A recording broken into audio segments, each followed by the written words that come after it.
Welcome to Kansas Ag Report. I'm Ken Rogers. On this week's program, it's our monthly conversation with Dr. Roger McCowen from the Washburn School of Law. Some interesting agriculture-based legal situations we'll talk about.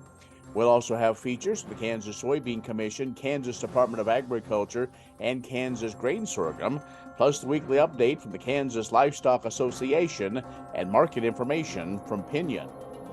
Kansas Ag Report brought to you in part by the Kansas Soybean Commission, the Soybean Checkoff, progress powered by Kansas farmers. Kansas Farm Bureau, a grassroots ag organization representing the state's farm and ranch families since 1919, kfb.org. And the Kansas Wheat Commission, lending in the adoption of profitable innovations from wheat, online at kswheat.com.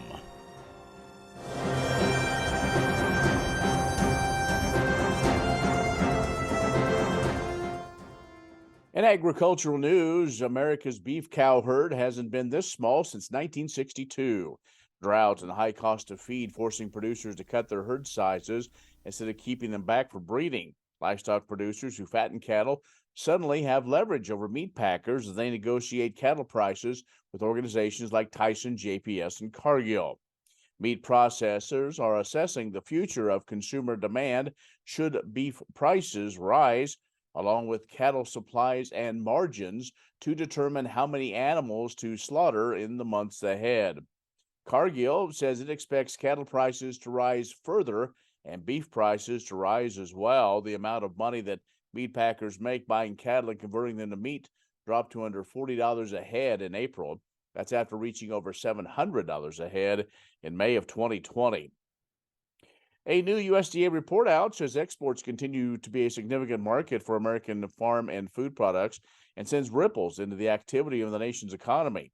The Economic Research Service says America's ag exports, valued at $177.3 billion in 21, generated another $190.5 billion in economic activity. That's a total of $367.8 billion in the overall economic output. On average, that means every dollar of U.S. ag products exported generates $2.07 in domestic economic activity.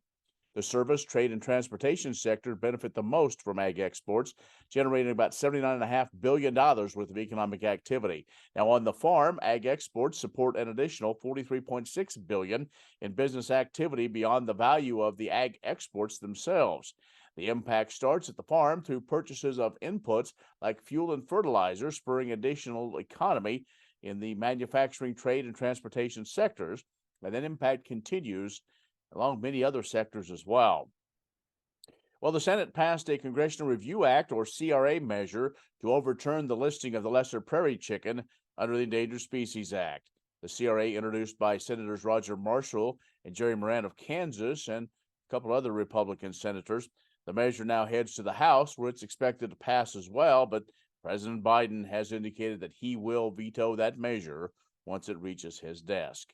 Kansas 1st District Congressman Tracy Mann leading the companion House resolution, which passed out of the House Natural Resources Committee just a couple of days ago. And USDA has published a proposed rule in the Federal Register to adjust membership on the Beef Promotion Research Board to reflect changes in cattle inventory levels since the last appropriation and appointment took place in 2020 as required by the rules governing the board. Written comments on the proposed rule must be received by June 1st, and under this proposal, total board membership would decrease by 2 from 101 to 99. The number of import members, 7, would remain the same, and the revised producer representation would be effective with nominations in 2023 for appointments in early 2024. We'll have more coming up in just a moment on the Kansas Ag Report. The Kansas Ag Report brought to you in part by Kansas Grain Sorghum, growers working together. Learn more at ksgrainsorghum.org. Grass and Grain, online or in the mail, keeping Kansas farmers informed for over 60 years. grassandgrain.com.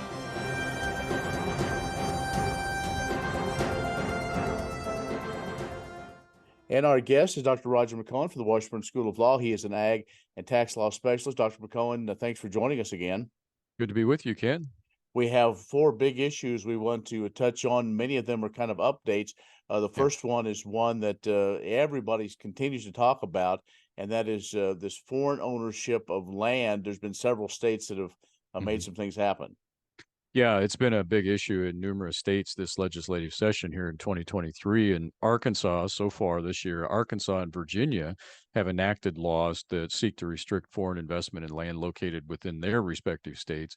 And those states join Utah and Idaho that have also enacted a restriction in 2023. North Dakota also enacted a law earlier this year which amends the existing state foreign ownership law to restrict foreign governments from acquiring or holding an interest in the state's agricultural land. North Dakota actually has another bill that's out there, so they have two. One's already been signed into law. There have been proposals in Montana, in addition to the proposed North Dakota bill that hasn't made it yet. The North Dakota one, the second one, has gone to the governor. And so that's at the governor's desk. Oklahoma has a proposal that hasn't gone to the governor yet. Tennessee, as we record this on May 4, that bill went to the governor today for the governor's signature, and so those are the states that have done this year. The Kansas legislation appears to be dead at this point in time, and so we won't see anything in Kansas. But there've been, a half dozen additional states that have added restrictions this year.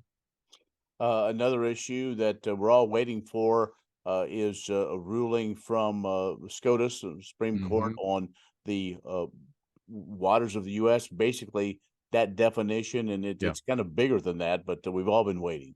Yeah, we're waiting, and in fact, the administration, federal administration, jumped the gun on this, and of course, the EPA went ahead and finalized their rule, which overturned the national water rule that came in the Trump administration. So we kind of went back to what was in place during the Biden administration, a much more expansive definition of what a water of the United States is. But now, because of court action, that has been stayed in 27 states, including Kansas. So the Biden administration rule is not in effect in Kansas. We're operating under the prior rule, the more restrictive rule, in terms of what the federal government has jurisdiction over, a more favorable rule for agriculture. While we again wait on the U.S. Supreme Court to render its decision in the Sackett case, and here we are in May. I thought we'd have the opinion in March, but here we are in May, and still nothing. That's what everybody's kind of waiting on. Will that Hmm. happen? Rather than one of the last weeks of the session before they go on their Right. summer break. Right. We'll wait and see, because I think everybody's waiting to see what happens. But it seems like the EPA is continuing to plow forward, Yeah, they regardless. At are. least that's what Administrator Regan's saying. They are. Yeah. So We're we'll see. talking with Dr. Roger McCowen, Washburn School of Law, Ag, and the Tax Specialist. And so we will take a quick break. We have a couple more things to talk about. We'll do that in just a moment. Kansas Ag Report brought to you in part by the Kansas Livestock Association, supporting members' business interests and meeting consumer demands. KLA.org. Oldie Seed Farms, carrying soil-specific seed. Find them on the web at oldieseed.com. That's OHLDE seed.com. And Kansas Corn, building the future at kansascorn.com.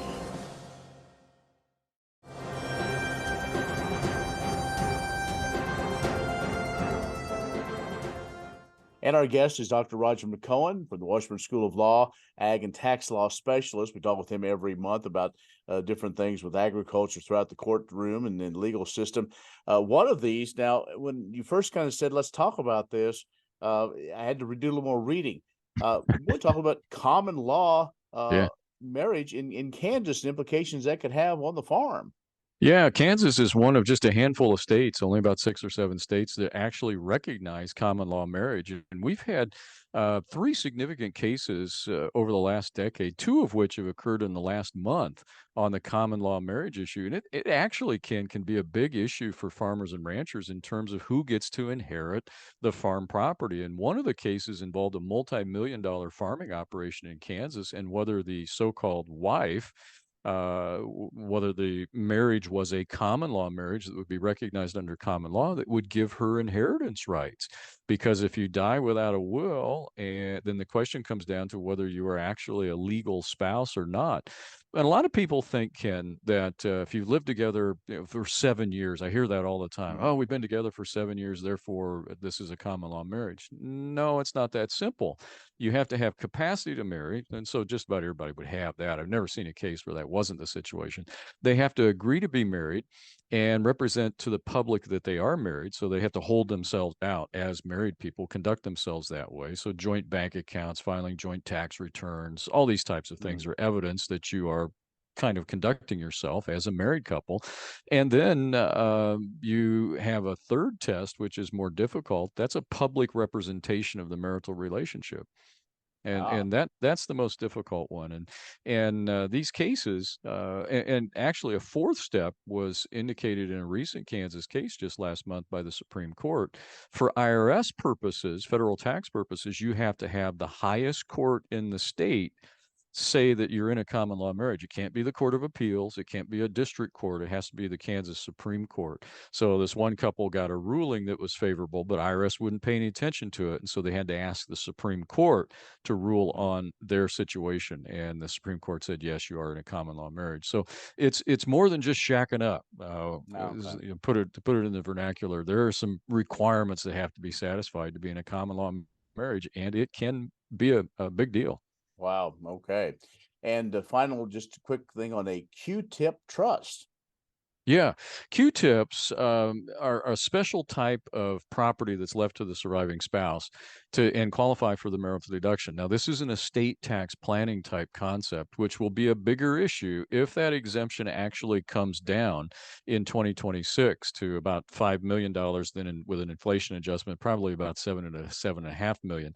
Now, if we continue to have the inflation adjustments, it'll probably be about $15 million in 2025.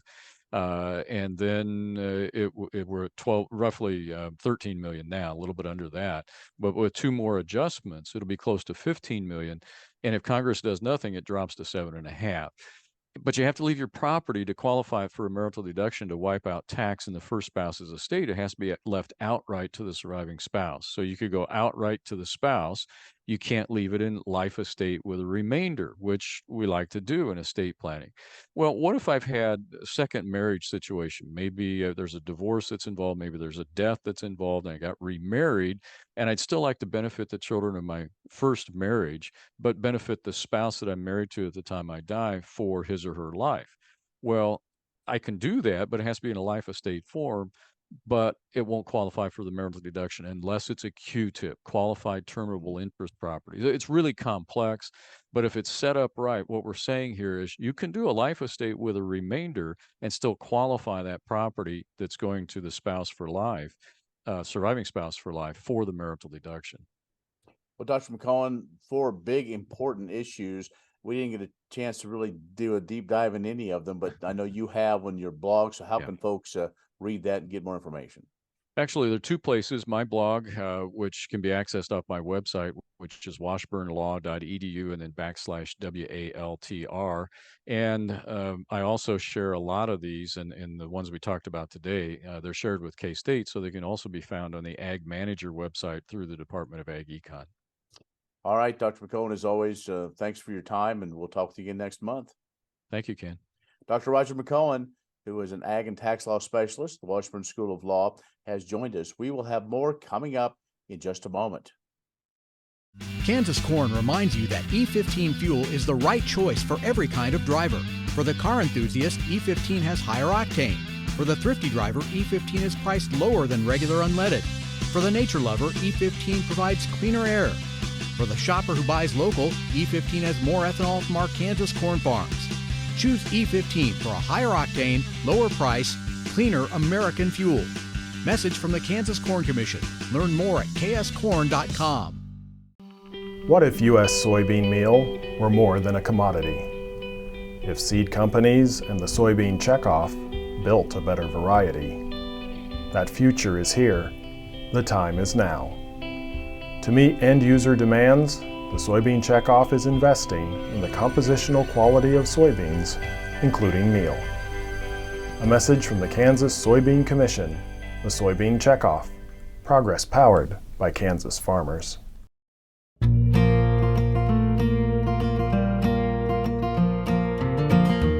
The money that farmers pay in when they sell their beans to the checkoff is used for promotion and marketing. And the United Soybean Board has the opportunity to invest and leverage those dollars into market research and different projects to help promote our beans domestically and globally, and tap into different market opportunities. So we need to be able to have other avenues to use our beans besides just the oil and the soybean meal, because it is a competitive market. We like to think that we have a quality product, and we do, and it's competitive. But a lot of it is still driven by price, so we have to look at different ways of using the bean and having a competitive edge. If there wasn't a checkoff, the product development, when it comes to industrial uses, I think would be absolutely lost. We're investing in asphalt and different foams and paint and different industrial uses for soy that I think we could never be exposed to if we didn't have that research to develop those market opportunities. Every time we review a proposal, we need to make sure it fits within our strategic goals. We've got our areas of investment broken up into soybean meal, oil, and sustainability. So we want to make sure that the projects that we're investing in fit within our strategic plan within those 3 different categories. I think it's important that farmers are driving where the money is being invested so that we have the trust with the other farmers. Farmers invest a lot of money. We have a huge responsibility to make sure that what we are investing their and our money in is going to be profitable for the farmer. That's what it's all about, is profitability, driving demand and driving preference for U.S. soy.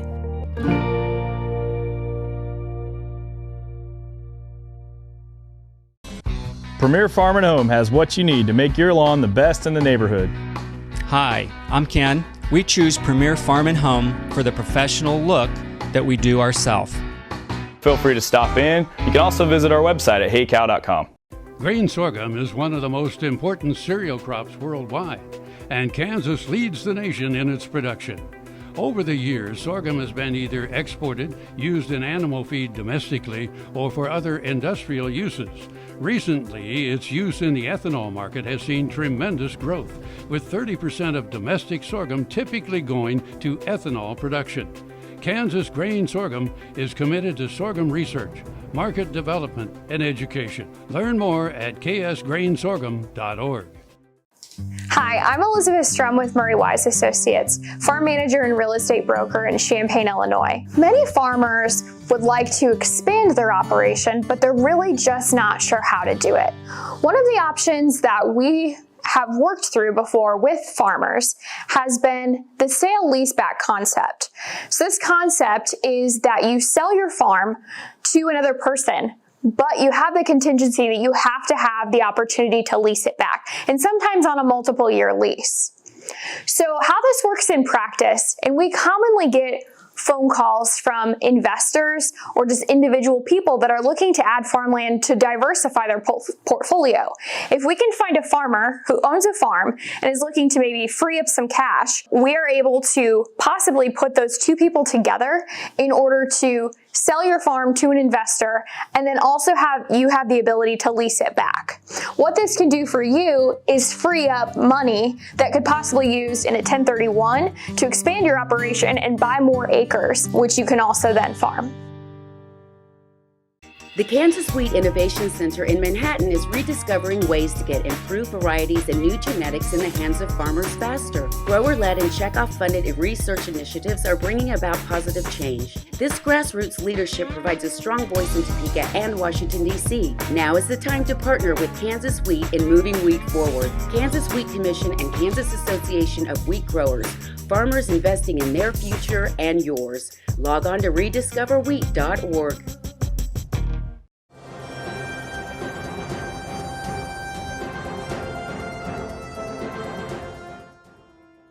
The mission of the Kansas Department of Agriculture includes a commitment to help ensure the protection of natural resources, and much of that focus on natural resources at KDA is through the Division of Conservation. The Division of Conservation works to protect and enhance Kansas natural resources through policies, guidelines, and programs designed to assist local entities and individuals, especially conservation districts. Conservation programs include initiatives directed at riparian and wetlands health, soil health, and other land and water conservation programs. Over the last year, the Division of Conservation has prioritized implementing conservation funding from both the federal and state governments. This has allowed us to bridge the gap between state and federal resources and our landowners. The division has also been involved in preparing and providing support for the federal Farm Bill, as well as the State Water Plan. The KDA Division of Conservation is looking forward to implementing additional programs to have the ability to provide technical assistance along with financial assistance in Kansas conservation districts. The division is working on building more partnerships with private and nonprofit companies within the agriculture industry to assist and implement their funding from the USDA's Climate Smart Commodities grants. This effort will provide technical and financial assistance to producers with several goals in mind: to implement climate-smart production practices on a voluntary basis on working lands, to pilot innovative and cost-effective methods for monitoring, reporting, and verification of greenhouse gases, and to develop markets and promote the resulting climate-smart commodities. To learn more about the many ways the Division of Conservation of the Kansas Department of Agriculture helps protect the natural resources of the state, including the cost share programs and information and education programs available in your area, go to agriculture.ks.gov/conservation. Imagine turning soybean oil, used cooking oils, and waste animal fats into fuel so amazing it drives U.S. jobs and our economy forward. Learn more about biodiesel at americasadvancedbiofuel.com. When it comes to my child and the sports they love, I want them to be ready for their moment. So to fuel their bodies and their potential, I choose an authentic source of protein that has the nutrients they need to succeed and a taste they already love, with one simple ingredient: feed.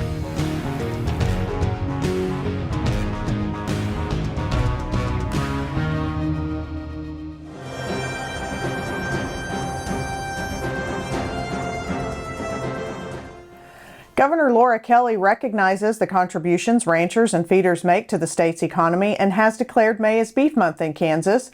The official proclamation signing will take place May 10th, with several members of the beef community joining the governor for the ceremony. Throughout the month, KLA and the Kansas Beef Council will be sharing about the Kansas beef industry's positive impact on the state and consumers around the world on their social media platforms. According to the Kansas Department of Agriculture economic model, the estimated direct impact of ranching, cattle feeding, and dual-purpose ranching and farming is $8.9 billion in output and 42,761 jobs. Additionally, Kansas ranked third nationally with 6.25 million head of cattle and calves on ranches and in feed yards as of January 1st of this year. According to the most recent data, the state also ranks third in total red meat production, with beef representing more than 5 billion pounds of the total. Please join KLA and the Kansas Beef Council in celebrating Beef Month and all those who work daily to provide the high-quality, nutritious beef Kansas is known for around the world. To stay engaged with KLA Post, follow @NewsFromKLA on Twitter and Facebook. Many seed companies claim to offer the latest genetics, but how many have tested those genetics in soils just like yours? The Oldie Seed Know to Grow research program has fully tested the latest seed genetics in soils that are right in your neighborhood. The Oldie Seed Know to Grow program can recommend the best performing hybrids from technologies like Enlist, Extend, and Liberty Link that will optimize the yield and profit of every acre on your farm. Contact Oldie Seed today. What does a brighter, more sustainable future look like in our cities and towns, and how do we get there? When New York needed an alternative fuel source to reduce carbon emissions, the city found what it needed in biodiesel made from U.S. soybean oil.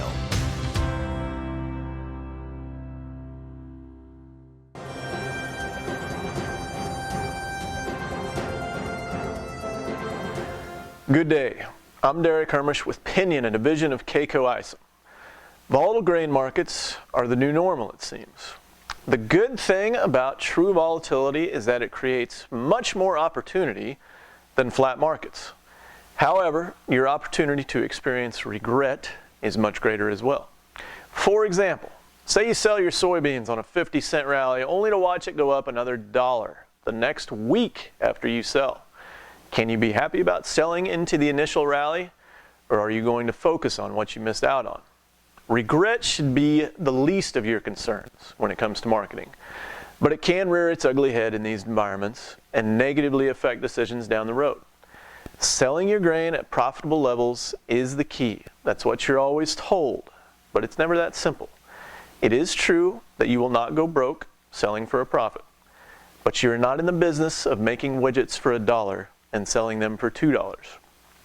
Volatile markets provide opportunity, but they also provide opportunity cost. If you make a decision that nets you 50 cents less on average for your grain than your fellow neighboring farmers, nobody is going to offer you a discount on fertilizer or seed or equipment repairs to help you make up for it. Quite the opposite, as we've seen recently with inputs going higher. There are options, literally, that can be very useful in volatile markets. Yes, I am referring to puts and calls. I know there are many of you out there that are not fans of options. I talk to you quite frequently, and sometimes I agree with you. But in my experience, this is the environment to utilize them. If you'd like to visit with us about it, give us a call at 888-452-8751. I'm Derek Hermish. Have a good day.